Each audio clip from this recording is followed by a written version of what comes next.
মাত্র কয়েক বছর আগেই আমরা দেখলাম করোনা ভাইরাসের ভয়াবহতা।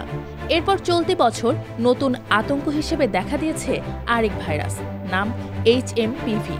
তবে আগের প্রজন্মগুলো এর থেকেও ভয়াবহ ভাইরাসের মুখোমুখি হয়েছেন, যেগুলো প্রাণঘাতী। তখন মৃত্যুর হারও ছিল বেশি। ডয়েচে ভেলে এরকম প্রাণঘাতী ভাইরাসের তালিকা প্রকাশ করেছে 2024 সালে। চলুন জেনে নিই কোন ভাইরাসের নাম উঠে এসেছে এই তালিকায় এবং কতটা ভয়াবহ এই ভাইরাসগুলো। মারবার্গ ভাইরাস কম দেখা গেলেও এটি ভয়াবহ। জার্মানির মারবার্গ নামের শহরে ভাইরাসটি প্রথম ছড়ায় বলে শহরের নামে এই নামকরণ করা হয়। এরপর এটি ছড়ায় জার্মানির আরেক শহর ফ্রাঙ্কফুর্টেও।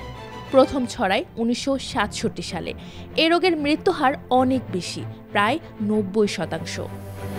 মারবার্গ ভাইরাস বাদুড় থেকে সংক্রমিত হয় এবং মানুষ থেকে মানুষে ছড়িয়ে পড়ে। এই ভাইরাসে আক্রান্ত ব্যক্তির শরীরে জ্বর, পেশিতে ব্যথা, ডায়রিয়া, বমি বমি ভাব, মাথা ঘোরা, মাথা ব্যথা সহ নানা লক্ষণ দেখা যায়। ইবোলা ভাইরাসজনিত রোগ। এই রোগের মৃত্যুর হার 25 থেকে 90%। এই ভাইরাসের প্রাদুর্ভাবে 2014 ও 2016 সালে শুধু মধ্য আফ্রিকাতেই অন্তত 11,000 মানুষ মারা গেছে। ইবোলার 5 প্রজাতির মধ্যে 3টি মানুষের শরীরের জন্য মারাত্মক। সবচেয়ে মারাত্মক হচ্ছে জায়ার ইবোলা ভাইরাস। এই ভাইরাস প্রথম শনাক্ত হয় 1976 সালে। বর্তমান কঙ্গোতে অবস্থিত ইবোলা নামের এক নদীর নাম থেকে এই ভাইরাসের নাম রাখা হয়েছে। ধারণা করা হয় আক্রান্ত পশু থেকে এই রোগ সর্বপ্রথম মানবদেহে সংক্রমিত হয়। এই রোগের প্রাথমিক লক্ষণ হিসেবে দেখা যায় জ্বর, গলা ব্যথা, পেশির ব্যথা এবং মাথা ধরা। এরপর আস্তে আস্তে গা গোলানো, বমি এবং ডায়রিয়া হয়। সাথে লিভার ও কিডনির কর্মক্ষমতাও কমতে থাকে। হান্টা ভাইরাস থেকে মৃত্যুর হার প্রায় 38%। ভাইরাসটি ছড়ায় ইঁদুর থেকে। আক্রান্ত ব্যক্তির শরীরে জ্বর, শ্বাসকষ্টজনিত সমস্যা দেখা দিতে পারে।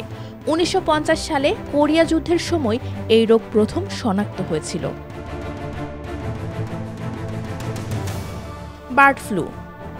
বার্ড ফ্লুকে এভিয়ান ইনফ্লুয়েঞ্জাও বলা হয়। এই রোগে মৃত্যুর হার 52%।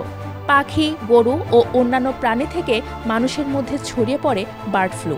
যারা হাঁস, মুরগি, জলপাখি এবং গরুর সংস্পর্শে কাজ করেন তারা সবচেয়ে বেশি ঝুঁকিতে থাকেন। এরপর আক্রান্ত মানুষের হাঁচি, কাশি, থুতু, লালা, মলমূত্রের মাধ্যমে মানুষ থেকে মানুষেও ছড়িয়ে পড়ে। এই রোগের লক্ষণ কনজাংটিভাইটিস, জ্বর, ক্লান্তি, কাশি, শ্বাস নিতে অসুবিধা সহ নানা সমস্যা। 1997 সালে প্রথমবার মানুষের শরীরে এই ভাইরাসের খোঁজ পাওয়া যায়। লাসা ভাইরাসের কারণে রক্তক্ষরণজনিত অসুস্থতা তৈরি হয়। এই রোগের মৃত্যুর হার 1 থেকে 15%। 1969 সালে নাইজেরিয়ার লাসায় এই রোগ শনাক্ত করা হয়। ওই এলাকার নাম অনুসারে রাখা হয়েছে লাসা ভাইরাস। আক্রান্ত ইঁদুরের মলের সংস্পর্শে আসা দূষিত খাবার অথবা গৃহস্থলীর জিনিসপত্রের মাধ্যমে লাসা ভাইরাসে আক্রান্ত হয়। এরপর তা মানুষ থেকে মানুষে ছড়িয়ে পড়তে পারে। এর সংক্রমণে ধীরে ধীরে জ্বর, সাধারণ দুর্বলতা এবং অসুস্থতা তৈরি করে। সংক্রমণ বৃদ্ধির সাথে সাথে রোগীর মাথা ব্যথা, গলা ব্যথা, পেশিতে ব্যথা, বুকে ব্যথা, বমি বমি ভাব, বমি, ডায়রিয়া, কাশি এবং পেটে ব্যথা হতে পারে।